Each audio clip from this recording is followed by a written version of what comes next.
할렐루야. 우리의 부족함, 연약함이 있지만 우리의 모습 그대로 품어주시고 사랑해 주시는 우리 주님을 향하여 할렐루야 찬양대에서 귀한 찬양을 올렸습니다.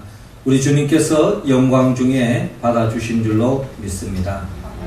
우리와 함께 하시고 동행하시는 그 주님의 인도하심을 따라가서 더없이 부족함이 없는 삶을 살아가는 우리 모두가 되기를 주의 이름으로 축원합니다. 이 시간 우리 주 안에서 한번 복음을 나눕시다. 주의 인도하심을 따라갑시다. 주의 인도하심을 따라갑시다. 지난주에 우리는 주님의 수세주의를 통하여 예수님께서 공생애를 시작하는 세례를 받았습니다. 예수님의 세례를 통해서 이제 세례받고 그 이후부터 예수님의 삶은 전적인 하나님의 영광을 위하여 하나님의 뜻을 이루고 이 땅에 하나님의 나라를 열어가는 예수님의 삶의 모습을 볼 수 있는데, 오늘 성경 본문의 말씀은 예수님께서 세례를 받고 난 이후에 처음 사역 표적으로서 가나의 혼인잔치집에 물을 포도주로 만드는 그 놀라운 역사로 인하여서 그 잔치집에 포도주가 떨어져서 흥이 깨질 수밖에 없는 그 잔치집이 주님의 그 역사로 말미암아 더없이 기쁨이 되살아나고 흥이 되살아나는 그와 같은 놀라운 역사를 오늘 우리가 읽은 성경의 본문을 통하여 우리는 알 수가 있습니다. 영국의 문호 프란시스 베이컨은 옥스퍼드 대학을 다닐 때에 종교학 시험에 시험 문제가 나왔어요. 그 문제가 뭔가 하니 오늘 성경 본문에 기록되어 있는 요한복음 2장, 즉 가나의 혼인잔치에서 물이 포도주로 변한 사건을 종교학적으로 해석하라 라는 질문, 문제였습니다. 자, 이 문제를 대하고서 학생들이 일제히 답안을 써내려가기 시작했습니다. 그러나 시험 종료 시간이 임박했음에도 불구하고 베이컨은 두 눈을 감은 채 조금도 미동하지 않고 있는 것입니다. 물론 그 상태까지도 답지는 하얀 백지 상태였습니다. 그래서 시험관이 다가와서 이제 답안지를 제출할 때가 됐기 때문에 답안지를 제출을 독촉을 하게 되었습니다. 그때서야 이 베이컨이 펜을 들고서 그 문제지에 단 한 줄로 답을 쓰기 시작했습니다. 그 내용은 물이 주인을 만나니 얼굴이 붉어지다 라고 그렇게 간단하게 적고 나왔다는 이야기가 있습니다. 물이 주인을 만나니 얼굴이 붉어지다. 아마도 이 베이컨은 이 예수님은 말씀으로 천지 만물을 창조하신 창조주 하나님으로 이해했던 것입니다. 그래서 우리 주님이 말씀으로 천지 만물을 창조하신 분이기 때문에 그 가나의 혼인 잔치집에 물이 그 물을 창조한 주님을 만났을 때 자기의 존재를 잊게 한 그 주님 앞에 사랑스러운 나머지 얼굴이 붉어졌다. 우리 사랑하는 남녀가 서로 만나면 남자는 가슴이 뛰고 여자는 얼굴이 그냥 볼고스름하게 변화되는 모습이 있지 않습니까? 이처럼 이 물이 창조주 우리 하나님이신 우리 주님을 만남을 통해서 얼굴이 볼갛게 변화되었다 하는 것을, 물이 포도주로 변화된 이 사건을 그렇게 짧은 문장으로 해석했던 것입니다. 그렇습니다. 어떻게 보면 이 물은 어떻게 보면 특별한 맛이 없어요. 그냥 물맛입니다. 어떻게 보면 무의미한 특별한 맛이 없는 물맛이지만 이 물이 주님을 만남으로 인하여서 달콤한 포도주로 변화되었다. 맛있는 맛으로 변화되었다 하는 것이 바로 이 사건을 통하여 우리가 읽을 수 있는데, 어떻게 보면 우리 인생은 어떻게 보면 무미건조한 어떤 물과 같은 인생일지도 모릅니다. 그러나 우리의 삶 속에 말씀으로 천지 만물을 창조하신 그 주님을 만날 때에, 그 주님으로 인할 때에 우리의 삶은 의미 있는, 가치 있는, 또 덧없는 맛있는 인생을 살아갈 수 있도록 주님이 역사해 주신다는 것을 오늘 성경은 우리에게 말씀하고 있습니다. 한마디로 어떻게 하면 우리의 삶이 진정 하나님의 도우심으로 주님으로 인하여서 기쁨이 넘치는 그런 삶으로 나아갈 수 있느냐 하는 것을 오늘 성경은 우리에게 들려주고 있습니다. 어떻게 하면 우리의 삶에 하나님의 나라의 그 기쁨이 이 세상 우리의 삶의 자리에서 그 기쁨을 누리며 살아갈 수 있을까요? 오늘 성경 본문 2절을 통하여 주님은 우리 모두에게 주님을 영접하라고 말씀하고 있습니다. 2절 말씀 우리 같이 한번 읽어볼까요? 시작. 예수와 그 제자들도 본래 청함을 받았더니. 아멘. 자, 오늘 성경 본문 요한복음 2장 1절은 이렇게 시작하고 있습니다. 사흘째 되던 날. 언제부터 사흘째냐? 즉 요한복음 1장에 보면 예수님께서 이제 세례를 받고 이제 공생애를 열어가는 가운데에 제자들을 만나고 제자로 삼고 또 제자들을 데리고 나아가는데, 이때에 바로 이 빌립과 나다나엘을 예수님의 제자로 삼습니다. 그리고 제자로 삼고 이제 사흘째 되던 날에 갈릴리 가나에 혼인이 있었습니다. 갈릴리 가나라고 하는 지역에 혼인잔치가 있었는데 거기에 예수의 어머니도 거기 계시고 라고 기록되어 있는데요. 이 잔치에 이미 예수님의 어머님이 그 혼인잔치에 참여하고 있습니다. 이 분위기는 예수님의 어머니 단순히 어떤 초대받아서 손님으로 갔다기보다는 그 잔치집에 준비하고 진행하는 그런 어떤 잔치집에 그저 어떤 하객으로 참여하는 것이 아니라 그 잔치집을 잔치가 흥황할 수 있도록, 또 잔치의 기쁨이 무르익을 수 있도록 또 나름대로 준비하는 그런 과정 속에서 예수님의 어머님이 거기에 참여했다는 겁니다. 성서학자는 이 당시에 예수님이 이 가나 혼인잔치집에 어머님이 참여하신 것은 아마도 이 혼인집에 이 집과의 어떤 친척 관계가 아닌가, 성서학자들은 그렇게 이해하고 있습니다. 우리가 무슨 가족, 친척 간에도 무슨 큰 일이 있으면 다 우리가 다 가서 시간으로 또 물질로 몸으로 같이 돕고 하는 거 아니겠습니까? 그런 도움의 차원에서 예수님의 어머니도 거기 계신다는 것입니다. 이어서 2절을 보니까 예수와 그의 제자들도 본래 청함을 받았더니 라고 기록되어 있는데 예수님도 이 혼례 청함을 받았습니다.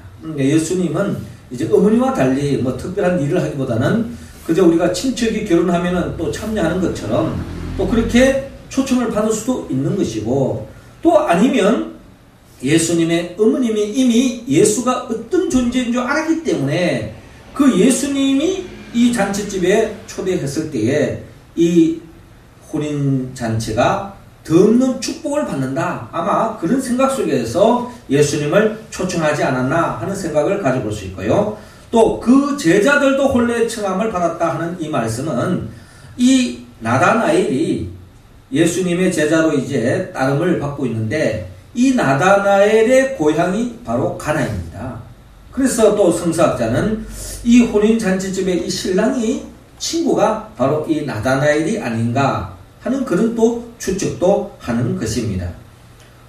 결국 예수님과 그의 제자들도 이 혼례의 청함을 받았더라 하는 것이 오늘 성경을 통하여 우리가 헤아릴 수 있습니다.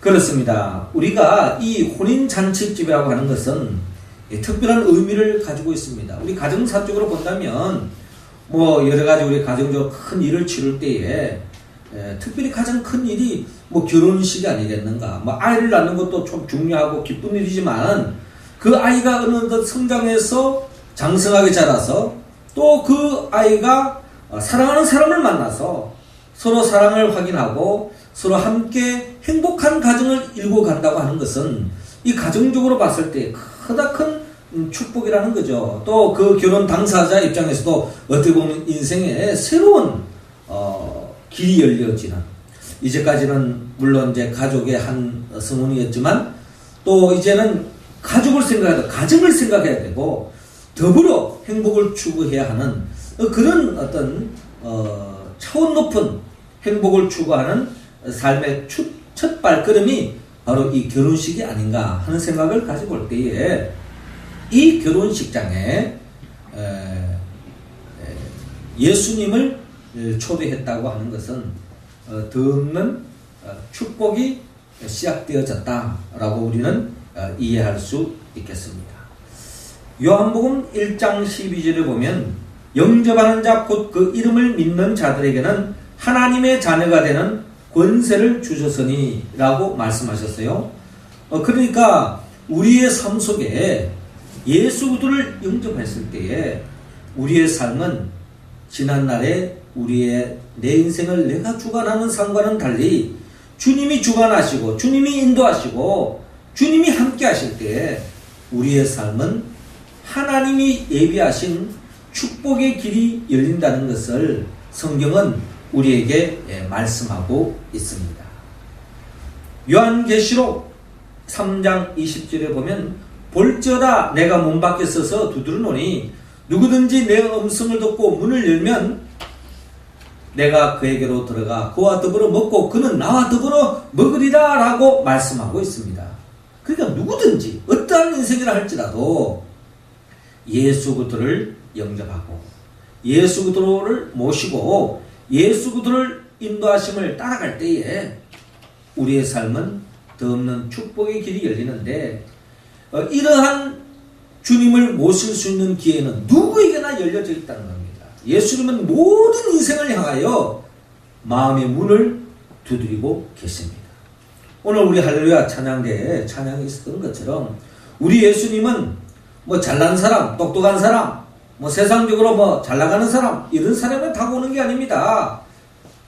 우리의 연약함, 우리의 부족함이 있더라도 우리 있는 모습 그대로 주님은 사랑하시기 때문에 우리에게 다가오셔서 우리를 더 없는 복된 길로 인도하기를 원하는 게 주님의 마음이라는 거예요. 그렇기 때문에 누구든지 지금도 우리의 마음의 문을 두드리고 계시는 겁니다. 이 혼인잔치집에 예수님을 초청하는 것처럼 저와 여러분들이 예수님을 초청하듯 주님을 영접하고 주님의 통치를 입을 때에 우리는 이 세상 속에서 어떤 삶의 자리에 있더라도 주님으로 인한 하나님의 나라 그 복을 누릴 줄로 믿습니다. 이 복을 누리며 살아가는 우리 모두가 되기를 주의 이름으로 축원합니다. 이어서 두 번째로 우리가 우리의 삶의 자리에 하나님의 나라를 만끽하기 위해서는 오늘 본문 3절을 통하여 주님께 간구하라고 또한 말씀하고 있습니다. 3절 말씀 우리 할렐루야 찬양대원들 읽어주시기 바랍니다. 시작. 포도주가 떨어진지라 예수의 어머니가 예수에게 이르되 저들에게 포도주가 없다 하니. 아멘. 자, 이어지는 본문 3절에 보니까 포도주가 떨어진지라 라고 말씀하고 있습니다. 자, 잔치집에 나름대로 우리가 어떤 손님을 초대하더라도 나도 준비가 있어요. 어제 우리 청년들이 우리 학생 중에 또 객지 생활하는 우리 다은이를 위해서 저녁 준비를 하는데 몇 시간 동안 이렇게 준비하는 과정을 보게 되었습니다. 덕분에 저도 잘 얻어먹었어요. 그런 과정을 보면은 준비하는 게 있습니다. 오늘 몇 명의 손님이 올까? 몇 명을 초대할까? 나름대로 예상을 하면서 준비해요. 특별히 우리가 결혼식을 할 때도 부모님들 보면 이 자녀를 결혼하는데 그냥 아무 계획 없이 그냥 뭐 이렇게 하는 경우가 없죠. 몇 날 며칠 아니 최소한 몇 년간 정도가 준비하는 겁니다. 몇 년 전부터 그때 제일 좋은 뭐 밥솥 같은 거 사놓고 막상 결혼이 이제 늦어져 가지고 유행 다 떨어지는 이제 그 밥솥으로 가는 경우도 있지만 이처럼 나름대로 그 부모의 마음은 오래전부터 이 모양 저 모양 준비하는 것입니다. 그날 당일 잔치집에 음식을 준비하는 데 있어도 양이 부족함이 없도록 준비하는 게 보통 모습 아니겠습니까? 그런데 이 잔치집에 포도주가 떨어진 거예요. 그 상황이 어떻게 그리 됐는지, 포도주를 뭐 좀 적게 준비한 건지, 아니면 포도주가 너무 맛있어서 사람들이 너무 많이 먹어서 떨어진 것인지, 아니면 예상 외로 많은 손님이 와서 떨어진 것인지는 우리는 알 수 없지만 중요한 것은 예상치 못했던 일이 생겼다는 것입니다. 문제가 생겼다는 거예요. 그래서 예수님의 어머니가 예수에게 이르되 저들에게 포도주가 없다라고 주님께 아뢰입니다.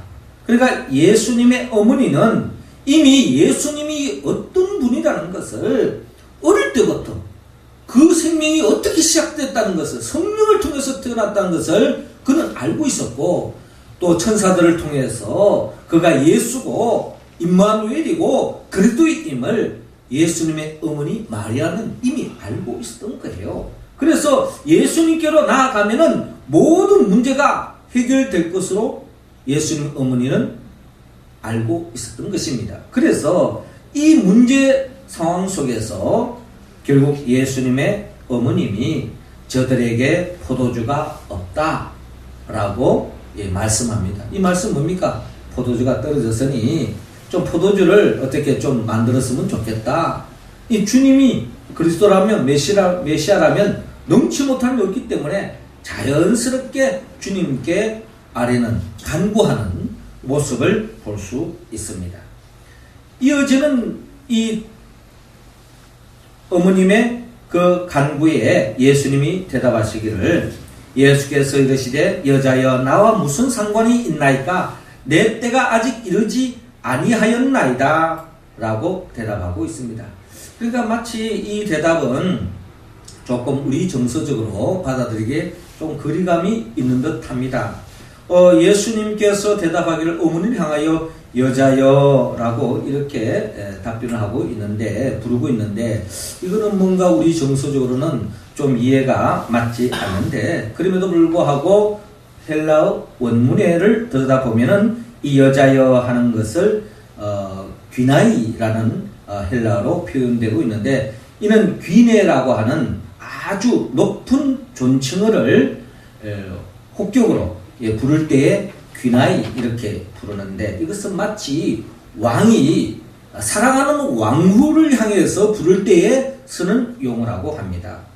그럼 왕이 왕후가 있지만 뭐 어떻게 해서 전략적으로 결혼할 수도 있지 않습니까? 뭐 지방 간에 또 어떤 그 나라 간에 그렇지만 별로 사랑스럽지 않은 경우도 있지 않겠어요?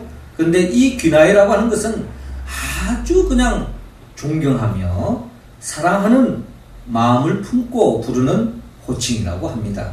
예수님도 이 어머님을 부르실 때 이 귀나이, 여자여 하는 이 표현을 쓰고 있는데, 성경에 보면 두 번 표현되고 있습니다. 예수님께서 십자가에 매달려서 자기 죽어가는 아들을 바라보는 그 어머니 마리아를 향하여 부를 때도 여자여, 귀나이 이렇게 부르는 것처럼 오늘 이 본문에도 귀나이 이렇게 부르고 있는데, 우리가 여기에서 오해를 드러내야 될 것 같습니다. 그러니까 어머니를 향하여 덧없는 존경하는 마음과 사랑하는 마음으로 어머니를 부르고 있다는 겁니다. 그런데 예수님의 답변은 조금 살갑지 않는 듯한 그런 표현이 다가옵니다. 나와 무슨 상관이 있나이까? 내 때가 아직 이르지 아니하였나이다. 이렇게 말씀하고 있어요. 자, 이 말씀 보면 예수님의 어머님의 그 간증에도 불구하고 좀 뭔가 좀 살갑지 않는 냉랭한 그런 어떤 반응인 것 같은데, 여기서 우리가 읽어야 될 것은 예수님께서 이제 세례를 받고 공생애를 열어가면서 예수님의 삶의 초점은 오직 하나님 아버지의 영광을 돌리는 데 있다는 겁니다. 하나님의 영광을 돌리는 방법론은 하나님의 뜻을 이루는 데 있는 것인데, 그 하나님의 뜻을 묻는 데 있어서는 철저하게 내 어떤 감정, 사적인 어떤 기분, 또 어떤 개인적인 어떤 자기 자신을 뭔가 드러내려고 하는, 뭔가 사람들에게 과시하려고 하는 그런 차원을 철저하게 배제하고 오직 하나님의 영광을 위한 그런 차원에서 주님이 사역을 펼치고 있고, 주님이 특별한 이런 신적 권위, 메시아로서 물로 포도주를 바꾸는 이런 역사 또한 자기의 어떤 기분이 내켜서, 또 어머니 앞에 뭔가 위신을 차리기 위해서, 사람들에게 과시하기 위해서 이런 차원이 아니라 전적인 하나님의 뜻을 묻고, 하나님의 뜻이라면 행할 것이지만 뜻이 아니라면 이루지 않으려고 하는 그런 주님의 자세를, 마음가짐을 우리는 읽어야 할 것입니다. 자, 이런 말씀에 대답이 있었습니다. 이제 여기서 중요한 것은 결국 이 가나의 혼인잔치집에 이 흥이 되살아나고 다시 축제가 흥할 수 있었던 그 근본적인 그 중요한 요소 중에 예수님의 어머니가 예수님 앞에 다가가서 문제를 이야기하면서 해결해달라고 강구했다는 것, 여기에 우리는 주목할 필요가 있습니다. 그렇습니다. 우리 주님께 나아가면 문제 속에 답을 해결해 주십니다. 이런 문제에 봉착했을 때 우리는 남 탓할 때가 있습니다. 그렇잖아요? 가정적으로 문제가 생기면 남편이 아내를 향해 내가 뭐라 카드노 하면서, 또 아내는 남편을 향해서 내가 그렇게 이야기했는데 그거 좀 준비를 좀 많이 하지, 뭐 이런 식으로 또 서로를 향해서 이렇게 원망할 때가 있습니다. 문제가 생겨지면 잘 되는 건 다 자기가 잘 돼서 그런 줄 알아요. 그럼 문제가 안 되어지고 안 풀리면 다 남 탓하는 게 우리 사람들 심리죠? 예, 물론 그렇지 않은 사람도 있겠지만, 예, 이 분위기가 바로 그런 분위기입니다. 그런데 이제 예수님의 어머님은 이 속에서 그 누구를 원망하거나 또 어떤 자책감 속에서 자기 자신에 대해서 실망하고 절망하는, 자책하는 이런 모습이 아니라 문제가 있으면 즉시 그 문제를 가지고 주님께로 다가가는 모습, 이것은 우리 모두가 본받아야 할 신앙의 자세라는 것입니다.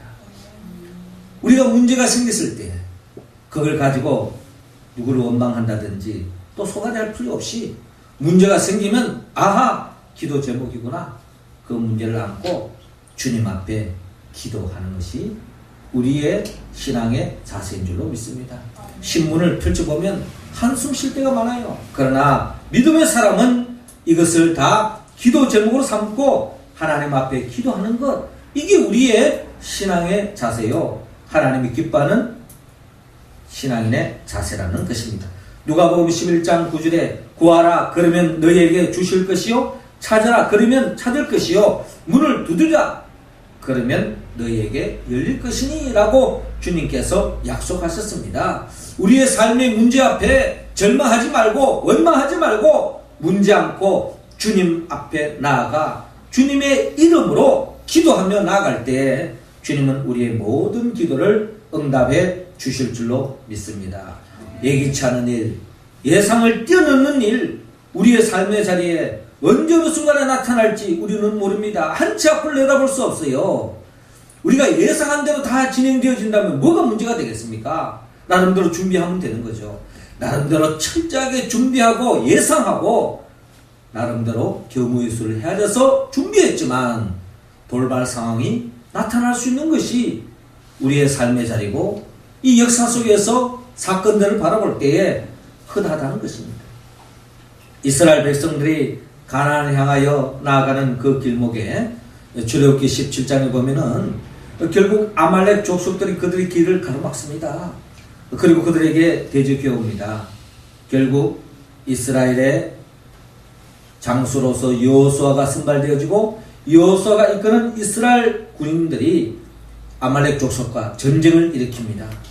이 전쟁의 승패는 결국 모세의 기도의 손에 달렸었습니다.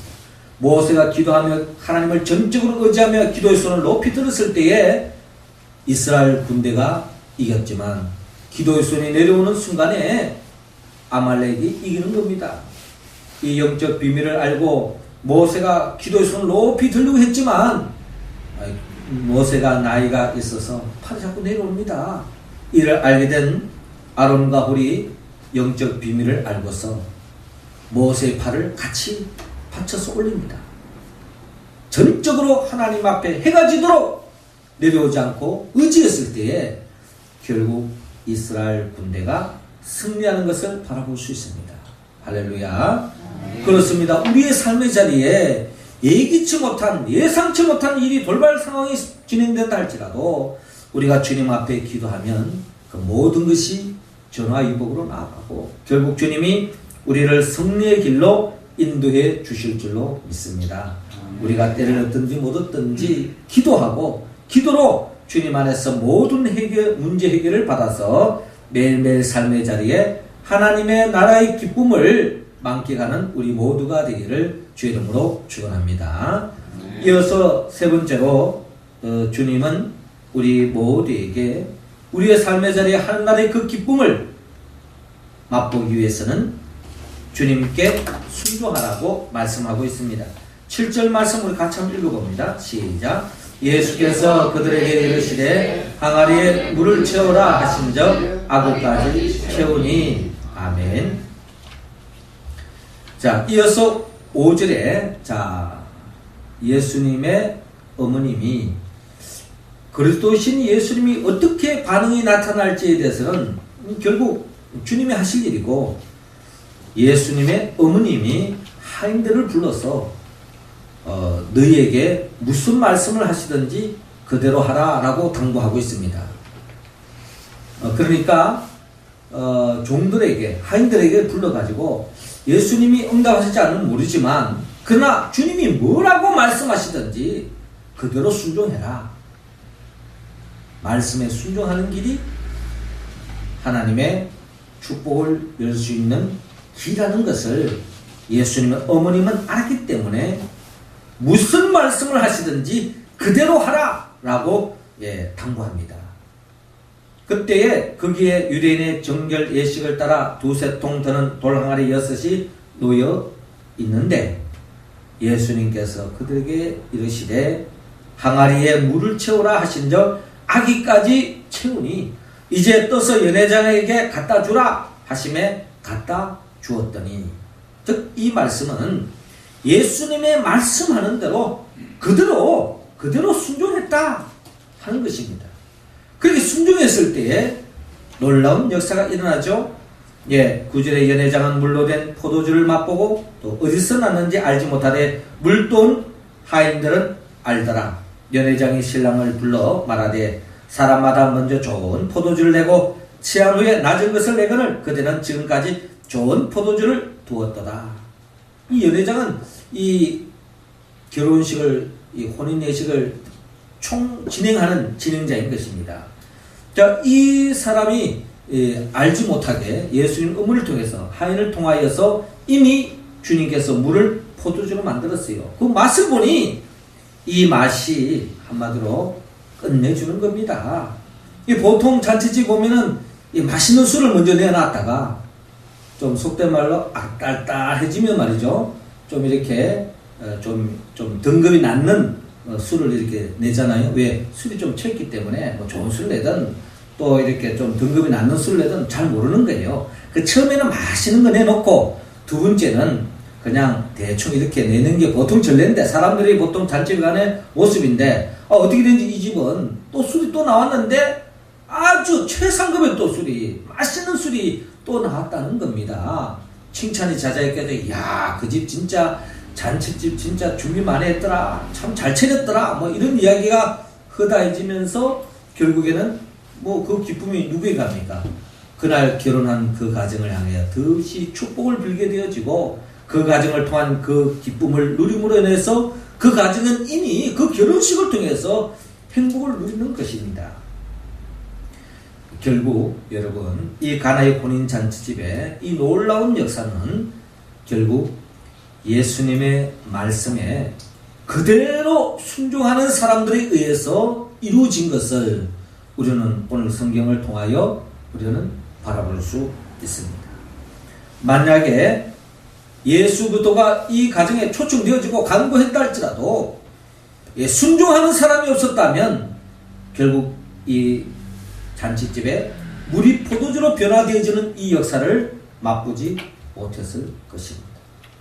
중요한 것은 주님의 말씀을 듣는 것도 중요하지만 더 중요한 것은 하나님의 말씀을 그대로 순종하는 게 있다는 겁니다. 우리가 신앙생활 하는 게 물론 하나님의 뜻이 무엇인지 알지 못해서 우리가 말씀을 붙잡는 경우도 있지만 그의 흔한 경우가 말씀이 뭔지 하나님이 좋아하는 게 뭔지 알면도 불구하고 삶으로 연결되지 않는 것, 이것은 결국 하나님의 나라를 차버리는 어리석은 사람과 다름이 없다라는 것입니다. 우리 요즘 시대의 비극이 어디 있습니까? 맛있는 음식을 많이 먹는 것 중요합니다. 그러나 요즘 시대는 맛있는 음식을 많이 먹지 못해서가 문제가 아니라 많이 먹었는데 그 영양소에 맞게 운동하지 않으면 그게 다 성인병으로 연결되어지는 거예요. 영적으로도 마찬가지입니다. 하나님의 말씀을 우리가 많이 듣는 것도 중요하지만 그 말씀대로 우리가 삶으로 연결되어지지 않으면 결국에는 하나님의 나라를 맛보지 못하는 차원이 아니라 영적인 당뇨병, 영적인 성인병에 빠져서 결국 바리새인과 스기인과 같은 그런 주님을 대적하는 영적인 존재로 바뀔 수 있다는 것을 여러분 염두에 두어야 할 것입니다. 성경은 하나님의 말씀을 얼마나 많이 아는가 중요하지만 그보다 더 중요한 것은 얼마나 아는 말씀을 내 삶으로 옮기느냐, 여기에 하나님의 나라가 시작되어진다는 겁니다. 믿음의 선배들이 바로 이를 보여줍니다. 결국 주의 말씀에 순종하는 자에게 하나님의 나라가 도래됩니다. 우리가 잘 아는 노아의 그 가정도 하나님의 말씀에 그대로 순종했습니다. 그 당시 많은 사람들은 하나님의 그 말씀에 따라서 여러분 방주를 짓는 그 노아의 가정에 대해서 뭐라고 말했을까요? 야, 참 좋은 일 하네. 참 좋은 생각이야. 이랬을까요? 다 그냥 돌았는가 보다. 이 살기 좋은 세상에 뭐 한다고 저렇게 하나님 말씀이라고 몇 날 며칠도 아니고 말이죠. 수십 년을 하나님의 지시한 대로 그 방주를 짓고 앉아있을까? 홍수 나기 전에는 그냥 무의미한 존재 가치가 없는 그 방주를 지고 있는 거예요. 그러나 그 말씀에 순종했을 때 하나님의 구원이 말씀에 순종한 그 과정을 통해서 이 땅에 하나님의 창조주에서 끊어지지 않고 오늘까지 이어질 수 있지 않았습니까? 뿐만 아니라 우리가 잘 아는 유월절 어린 양의 사건도 여러분 주님의 말씀대로 문설주의 임방에 어린 양의 피를 바르기만 하면 순종했더니 거기에 하나님의 구원의 감격을 맛볼 수 있던 거예요. 말씀만 듣고 다음에 하겠습니다. 아무 소용없는 거예요. 말씀에 순종했을 때에 하나님의 나라가 삶 속에 도래된다는 것입니다. 출애굽 여정 속에 광야의 속에서 그들이 불평하고 원망하다가 하나님께서 노수로 만든 뱀을 만들어서 장대에 높이 달고 이것을 쳐다보기만 하면 나을 수 있다. 뭐 녹뱀을 만들고 장대에 달아놓고 바라보라. 뭐 황당한 이야기를 하는 거예요. 그거 본다고 뭐 나을 일이 있겠는가? 의학적으로 아무 근거 없다라고 이야기할 수도 있지 않겠습니까? 그러나 말씀에 순종하는 자에게 하나님이 예비하신 복을 누릴 수 있다는 것입니다. 예수님이 만난 그 제자들, 그들이 처음 만났을 때 그들은 갈릴리 바닷가에서 잔배가 굵어진 사람입니다. 나름대로 고기 잡는데 일가견이 있는 사람이에요. 그런데 반해서 예수님은 목수의 아들로서 그들 앞에 마치 도사 앞에 요런 흔드는 모습이죠. 그럼에도 불구하고 예수님이 저 깊은 바다에 그물을 던져 밤새도록 해서 한 마리도 잡지 못했는데, 그러나 그들은 자기의 경력, 자기의 노하우를 내려놓고 말씀에 의지하여 순종했더니 거기에 만선의 기쁨을 맛보게 되었습니다. 제가 서울에 와서 참 본 연극 제목이 만선이라고 하는 연극이었어요. 저는 그 연극을 보면서 제가 시골에서 자라가지고 서울에 올라가서 처음 본 연극이 그 만선이라는 연극이었는데, 연극이라는 이 장르 말로만 듣고 텔레비전 봤지 실질적으로 연극을 처음 봤어요. 물론 교회에서 선거하는 거는 많이 봤지만, 근데 그 제목이 만선이었는데 그 만선을 통해서 그 어떤 그 기쁨, 그 노래가 나오는 그런 장면이 있었는데, 여러분 순종할 때에 우리의 삶의 자리에 빈벼 같은 우리의 삶의 모습이지만 주의 말씀에 순종할 때 만선의 기쁨을 만끽할 수 있다고 성경은 말씀하고 있습니다. 사랑하는 성도 여러분, 주님은 원래도 우리가 어떠한 삶의 자리에 있든지 하나님의 나라를 맛보기를 원합니다. 하나님의 나라의 그 기쁨은 어떤 조건, 환경, 어떤 처지에서 이루어지는 것이 아닙니다. 오늘 말씀처럼 어떤 삶의 자리에 있다 할지라도 주님을 영접하고 또 주님께 기도하고 또 주의 말씀에 순종하는 삶을 살아갈 때에 올 한 해도 여러분들의 삶의 자리에 가나의 혼인잔치집에 물이 포도주로 변화되어서 흥이 되살아나는 것처럼 우리의 삶 속에 그 기쁨이 넘칠 줄로 믿습니다. 주님은 이 복을 우리가 누리기를 원합니다. 근데 어떻게 우리가 이 말씀에 온전히 응답할 수 있을까요? 성령의 도움을 받아야 합니다. 성령은 예수 그리스도의 영입니다.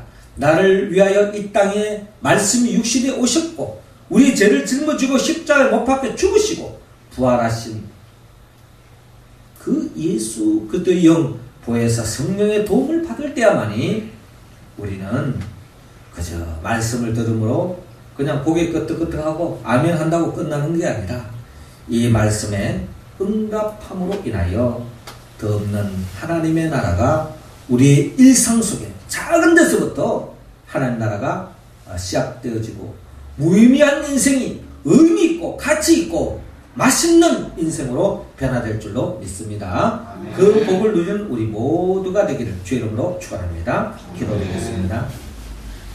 하늘에 계신 우리 아버지, 이 시간 하늘 문 활짝 여시사 예수 그리스도의 영 보혜사 성령을 우리 각자 한 사람 한 사람에게 충만히 부어 주시어서 그 영의 도우심으로 우리 모두가 주의 말씀대로 주님을 내 삶 속에 영접하고 주의 인도하심을 따라 예기치 않는 일이 생기더라도 기도하여서 문제를 해결하고 또 무엇보다 주의 말씀에 순종함으로 하나님의 복을 일상 속에서 맛볼 수 있도록 역사하여 주옵소서. 예수님의 이름으로 기도합나이다. 아멘.